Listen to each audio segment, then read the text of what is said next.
I never imagined a quiet lakeside neighborhood could turn into the setting of a feud so absurd that it bordered on apocalyptic.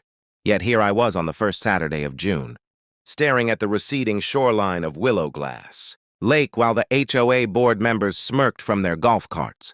They claimed the lake needed an emergency aesthetic reset, but everyone knew the truth. They were retaliating because I refused to pay for a pointless decorative fountain they wanted installed. Apparently, dissent was a crime punishable by ecological destruction. At dawn, I woke to the grinding roar of industrial pumps.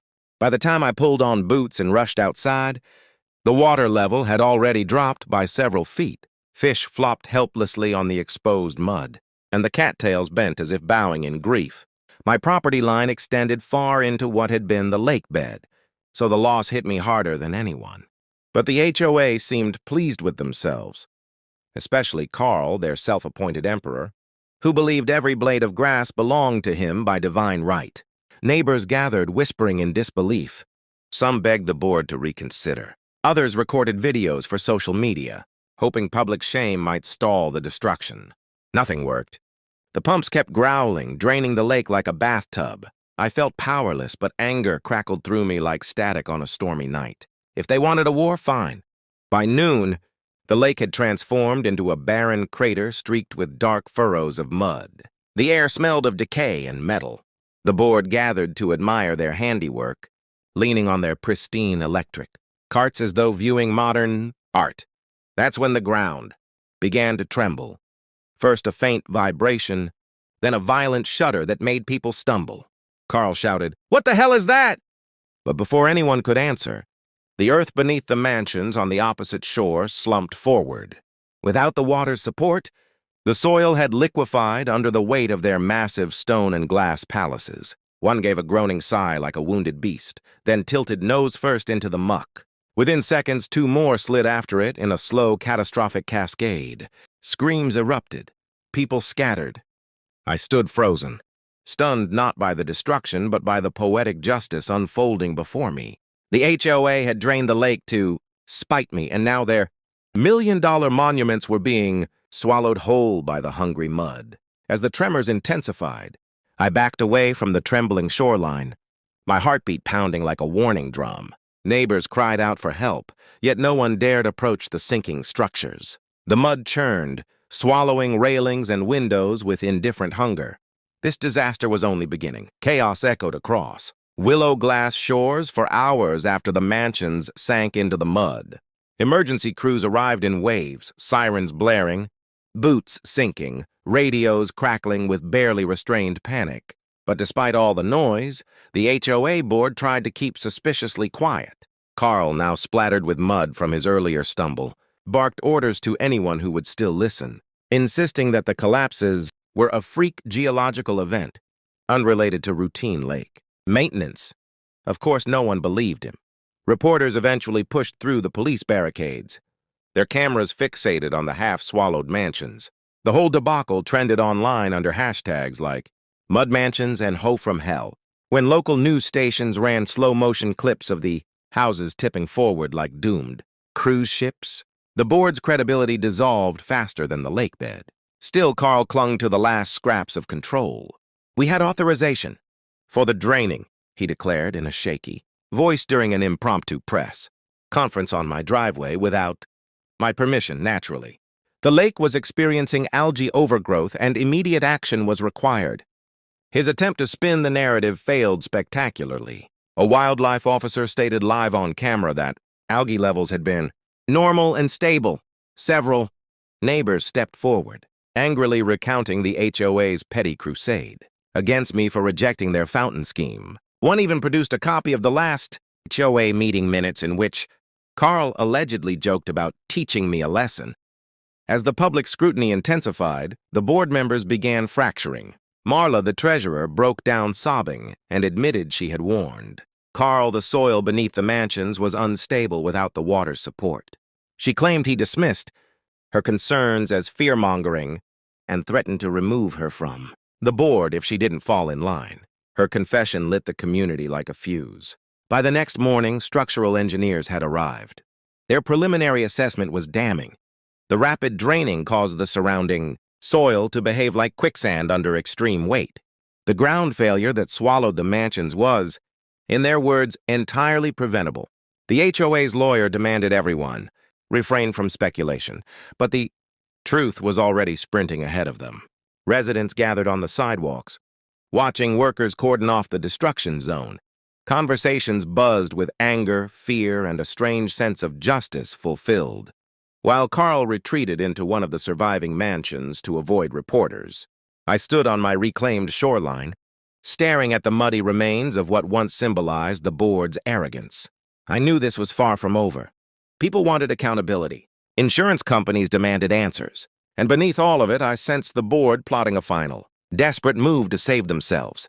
Whether they ruined my property out of spite or simple stupidity no longer mattered. The morning after the engineer's report leaked, the HOA board called an emergency meeting. For years, these gatherings were formal affairs held in the pristine community center, but now they huddled inside Carl's partially evacuated mansion. Reporters lurked outside, neighbors clustered along the street, and tension enveloped the house like a thundercloud ready to split open. I hadn't been invited, obviously, but that didn't stop me from listening. Half the neighborhood hovered near the windows, eavesdropping shamelessly. Through the glass, Carl's voice boomed in frantic bursts. "We cannot let this get pinned on us! Someone tampered with the dam valves." That's our official position. His attempt to rewrite history was almost impressive in its desperation. "But there is no dam," Marla whispered back, her voice trembling. "It was just the pumps. Our pumps." "Then someone tampered with the pumps," Carl snapped. "We file a claim of sabotage." A murmur of outrage rippled through the crowd outside. Even the quieter residents had reached their breaking point. I finally stepped forward. "You're really going with sabotage?" I called through the open window. "You drained the lake on camera. There are receipts of the pump rentals in your name. You didn't just dig your own grave, you rented the shovel." Faces inside turned pale. Carl stormed out onto the porch, pointing at me with a shaking hand. This is your fault. You refused to pay your dues. You refused our lake improvement initiative. You turned the neighborhood against us." "No, Carl," I replied, keeping my voice steady. "You turned the neighborhood against yourself." Just then, two engineers, still wearing their mud-stained boots, approached with binders. They had uncovered something new, something worse. "During our assessment," one said, "we found falsified soil reports from 12 years ago." Someone on the HOA board altered the documents to obtain approval for larger lakefront constructions.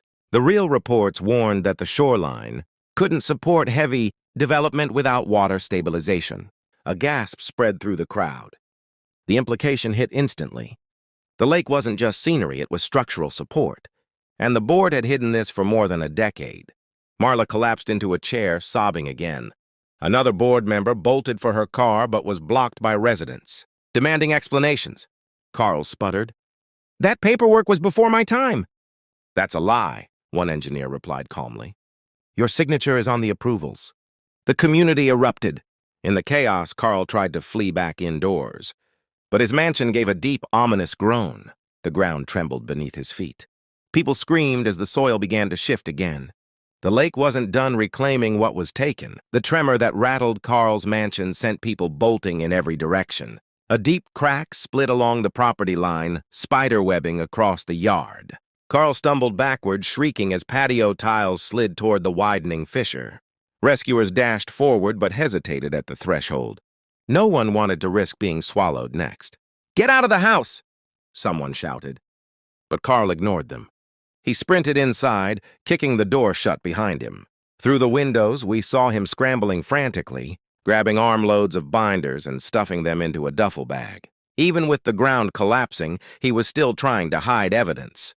The mansion groaned again, louder this time. A long, painful creak like bones under impossible weight. A support beam snapped with a crack that echoed across the lake bed. The right side of the house sank several feet into the mud. "He's going to die in there," Marla whispered, clutching her chest. I stepped forward, heart pounding. "Carl, leave it." "Get out now!" For a moment, he froze. His eyes met mine through the cracked front window. He looked terrified, desperate, not for saving his life, but for saving himself from blame. Another tremor hit.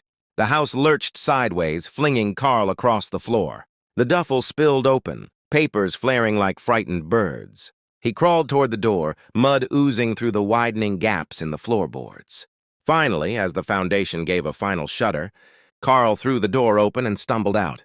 2 firefighters grabbed him, dragging him to safety, just as the mansion collapsed inward with a thunderous splash of mud and debris. Silence swallowed the neighborhood. The destruction was complete. 3 mansions gone the first day, Carl's now the 4th. The lake bed resembled a battlefield, twisted beams, sunken roofs, and mud-smeared remnants of luxury. But amidst the devastation, a strange calm settled over the community. Investigators secured the scattered documents Carl had tried to save. They contained everything: falsified reports, signatures, budget misappropriations, even correspondence, proving the fountain project was never meant for beautification. It was an excuse to raise dues and funnel funds into a private account. Within 48 hours, the HOA board was formally dissolved. Criminal charges followed like dominoes falling in perfect rhythm. Carl faced the harshest list, including environmental damage, fraud, and criminal negligence. As the dust settled, the city initiated restoration efforts. Pumps reversed, allowing natural water sources to begin refilling. Willowglass Lake.